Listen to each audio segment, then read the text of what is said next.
In thermodynamics, we often study phase transitions where liquids go to solids and solids go to liquids.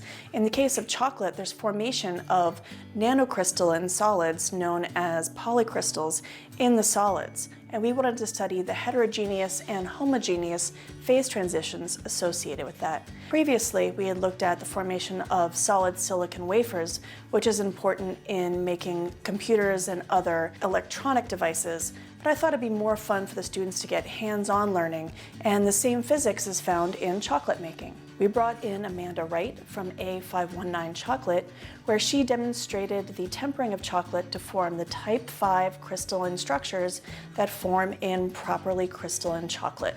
Those crystals add to the chocolate snap, as well as shine and texture when you bite into it.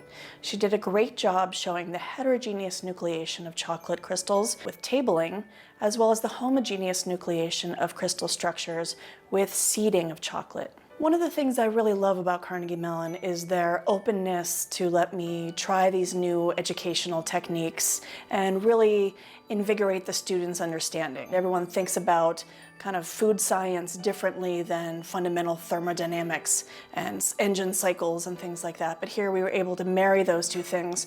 And I think that's the type of thing that happens at Carnegie Mellon, this open learning environment. And I really appreciate the chances that I've been given to educate students not only in science, but also in imagination. I love science, I love seeing it all around me, and I hope the students do too, but also I love partnering with local businesses. Pittsburgh's a fantastic place, not just to learn and to live, but also people have started companies here, and I really love working with them. We've worked with La Prima Espresso, a coffee company, and now a chocolate company, and I'm always looking to partner with new businesses, especially small businesses and women-owned businesses.